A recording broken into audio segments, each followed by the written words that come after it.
The markets are closed, but the business stories are just heating up. Hello, I'm Mai Rodriguez. Catch up with us on Business Brief.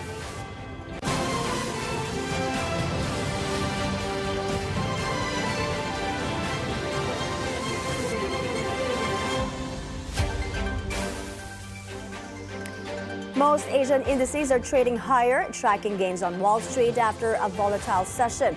Hong Kong's Hang Seng and Singapore's Straits Times are in the red, while the rest are in the green. In the currency market, the US dollar is flat against the Japanese yen, Hong Kong dollar and the Thai baht, and weakens against the Singapore dollar and South Korean won. The Australian dollar, meanwhile, depreciates against the greenback. In commodities, gold gains more than 1%, while oil prices are mixed. In crypto, Bitcoin edges down 0.1%, and Ethereum rises 0.8%. The Justice Department issues a new immigration lookout bulletin order requested by the Independent Commission on Infrastructure. This is for individuals linked to anomalous infrastructure projects. The list includes former Caloocan Representative Mary Mitzi Cahayon-Uy and Arturo Art Atayde, the father of Quezon City 1st District Representative Arjo Atayde. It should be noted that ILBOs are different from whole departure orders. ILBOs merely allow the Immigration Bureau to monitor the subject's travel, whereas HDOs bar subjects from leaving the country and also require issuance by a court. The DPWH launches an investigation into CLTG Builders, which had joint venture agreements with Curly and Sara Discaya. The construction firm is owned by the father of Senator Bongo. Ivy Reyes joins us on the line with the details. Ivy, go ahead. My Public Works Secretary Vince Dizon clarified his earlier statement about the Discaya's chances of being state witnesses. According to Dizon, the first case filed against the Discayas is non-bailable. So now, the controversial Discaya couple have days before the case goes to Sandigan Bayan. After all, Dizon added it was the Discayas who admitted in the Blue Ribbon hearings that their net worth skyrocketed under the last administration. On this note, DPWH has started their probe into CLTG Builders, which has reported joint venture agreements with the Discayas. The meeting between government agencies for asset recovery has just finished today at the Independent Commission for Infrastructure headquarters. There were close to 16 agencies who came to coordinate with the ICI in bringing back a public fund. A technical working group will be formed to fast-track the restitution of assets. ICI Executive Director Brian Osaka said the group is set to meet once a week. Meanwhile, the Bureau of Customs reports that they found missing documents among the 13 luxury cars within the BOC's jurisdiction, which are also, by the way, all Discaya-owned. The ICI also maintains its stand that the Commission is functioning well without a contempt power, following criticisms that they lack the power to hold resource persons in contempt, like the Discayas who have withdrawn from cooperating with the ICI. Osaka said that while it is unfortunate that Discayas backed out, it is within their right to step out of the investigation. As of now, that's all here from the ICI headquarters. Mai. Thank you for that report, Ivy Reyes. Senator Bongo calls on authorities and witnesses not to divert from the truth amid investigations into the flood control scandal. This after the DPWH and the Ombudsman will now look into possible links between the Discaya couple and CLTG Builders, the company owned by the senator's father. Go denied any involvement in government transactions, adding that he has no link to the Discaya couple. Hindi ko po kilala ang mga Discaya. Wala po akong kinalaman sa kanila at wala po akong pakialam sa mga Discaya. Kasuhan niyo. Kung kamag-anak ko kasama dyan, kung nag-joint venture sila, noong 2017, umatras na nga eh. Hindi pa nagutin natin. I'm willing to be the complainant. Walang problema doon. Willing po ako na isa ako sa magiging complainant. Huwag niyo po ipahid sa akin ang dumi para kayo ang pumuti.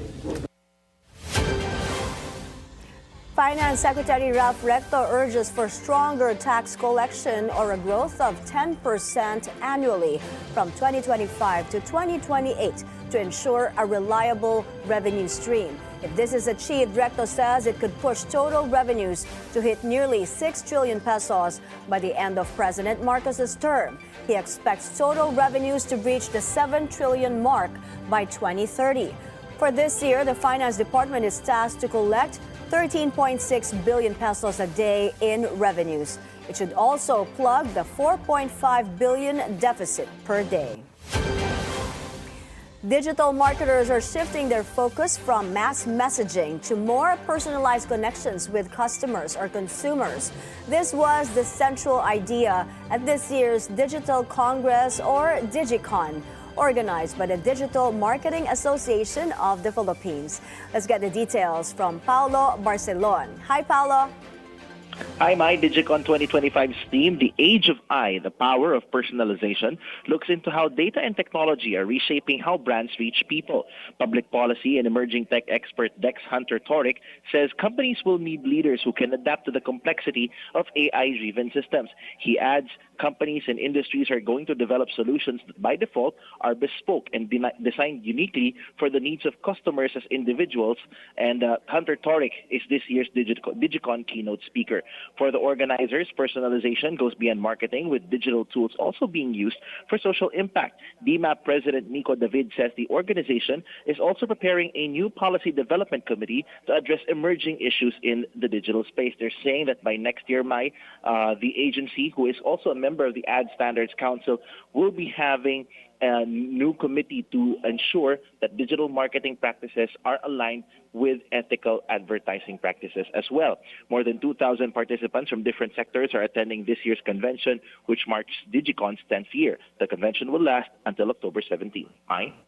Thank you for that report, Paulo Barcelon. We're taking a short break. More stories are coming up next. You're watching Business Brief.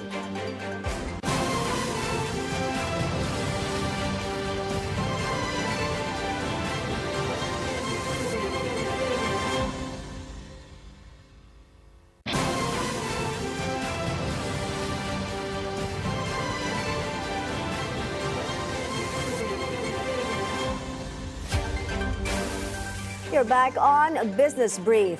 A new window opens for energy cooperation in the West Philippine Sea as Manny Pangalinan's group explores the possibility of reviving oil and gas talks with Chinese firms. Foreign Affairs Secretary Teresa Lazaro confirms the discussions but clarifies there are no formal agreements yet. The matter came up during Tuesday's Senate budget hearing. In 2022, Pangalinan's group also engaged Chinese firms for a joint exploration in the West Philippine Sea, but the project did not push through. Earlier this month, PXP Energy Corporation, also owned by Pangilinan, received 3 new petroleum service contracts from the Energy Department for areas in the Sulu Sea and Northwest Palawan.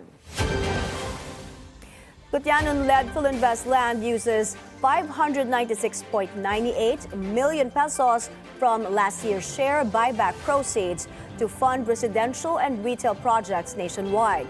Between July and September, the developer allocated 138.65 million for studio and residential tower and 105.52 million for Futura Monte in Naga, Camarines Sur.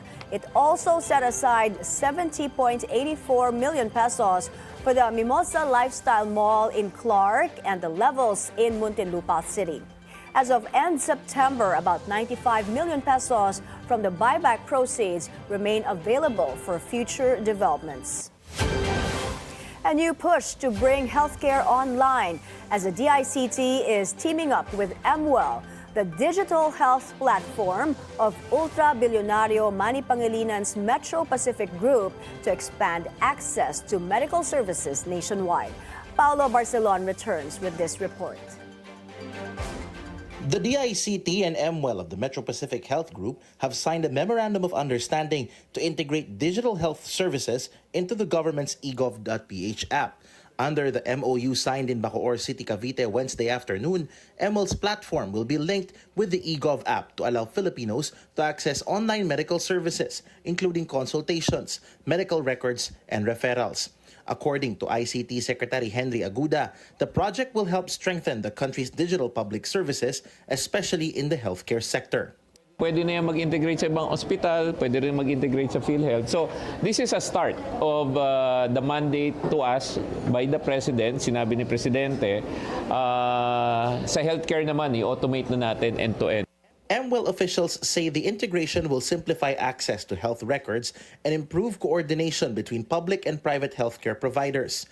Metro Pacific Chairman and ultra-bilyonaryo Manny V. Pangilinan added this partnership will help accelerate the growth of telemedicine in the country, especially since Metro Pacific Health Tech already owns Consulta MD, which it acquired from 917 Ventures of the Ayalas last February. Distance should not be an impediment to the delivery of healthcare, no? To our people. And of course, affordable. No? Right now, with Consulta, if you sum it together, the total subscriber base is anywhere between 45 million subscribers already. So it should expand in the coming years. No?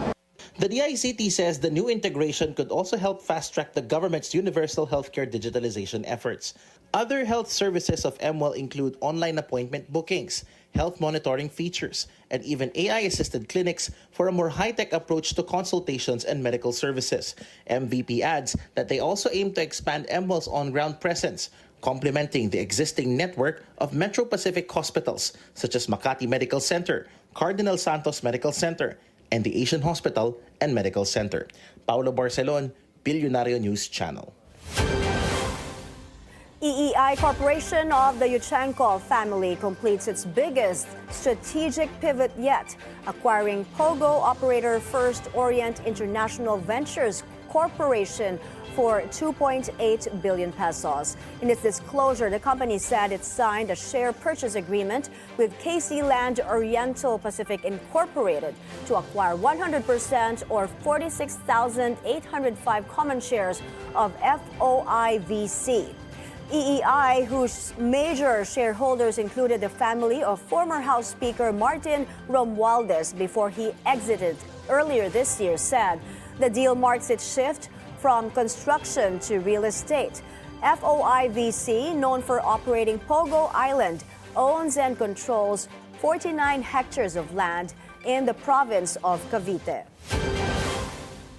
The International Monetary Fund is sounding the alarm over soaring global debt levels, warning that without reforms, the world could face a new era of fiscal strain. The IMF says global public debt could reach 123% of gross domestic product by 2029, its highest level since 1948, and continue rising thereafter.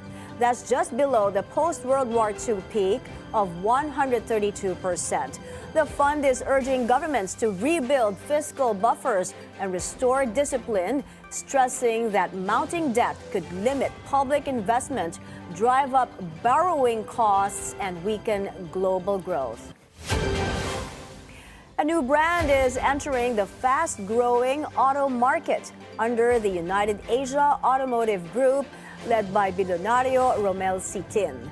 As competition intensifies in the Philippine car industry, the move marks a strategic step to expand its reach and strengthen his hold on the market. We have this report from our mobility correspondent, G. Baroga.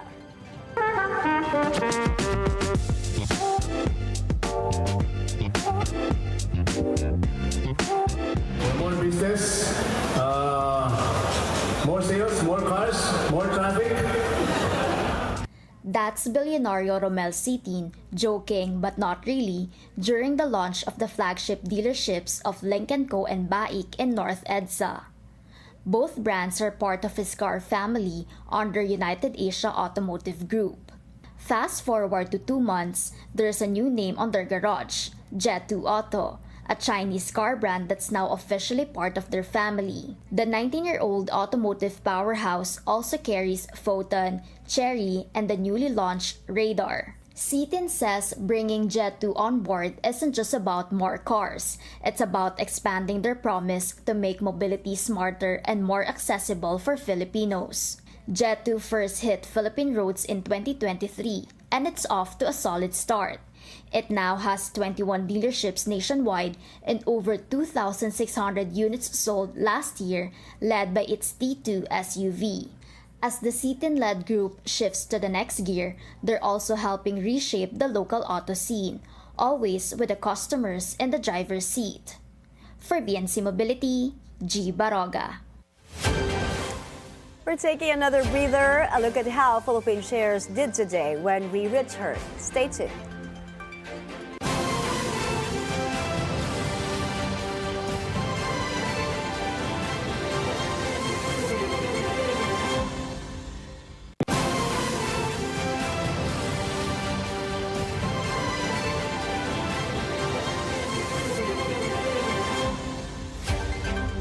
U.S. President Donald Trump confirms that FBI and military personnel will receive pay despite the ongoing government shutdown. The White House previously announced substantial layoffs across the government as Trump followed through on his threat to cut federal workers during the shutdown, now on its 15th day.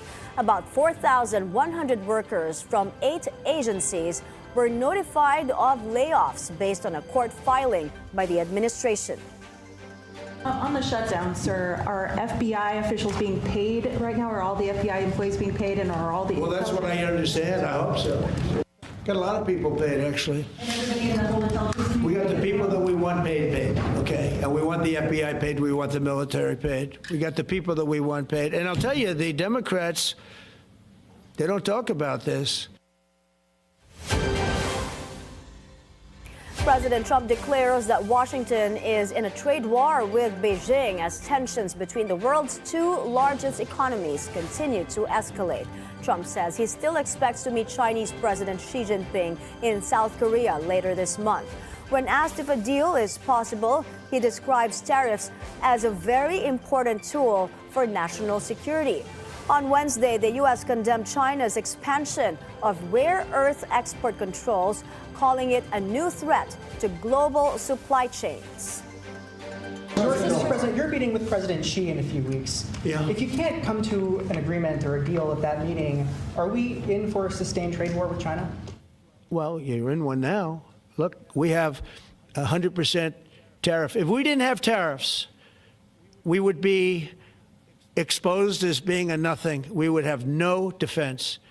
You know, they've used tariffs on us, but we've never had anybody sitting in that chair that felt the need to do it. And they've allowed us to be $37 trillion in debt.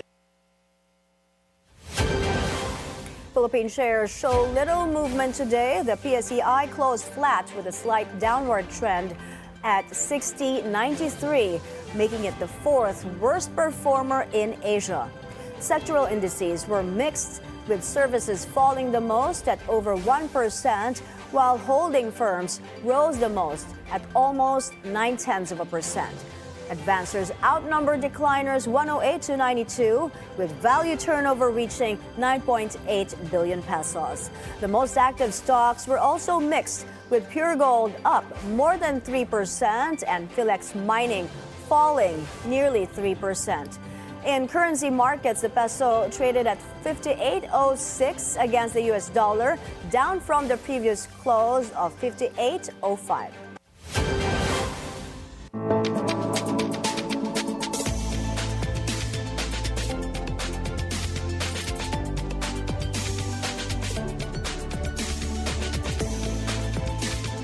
That's a wrap for today's Business Brief.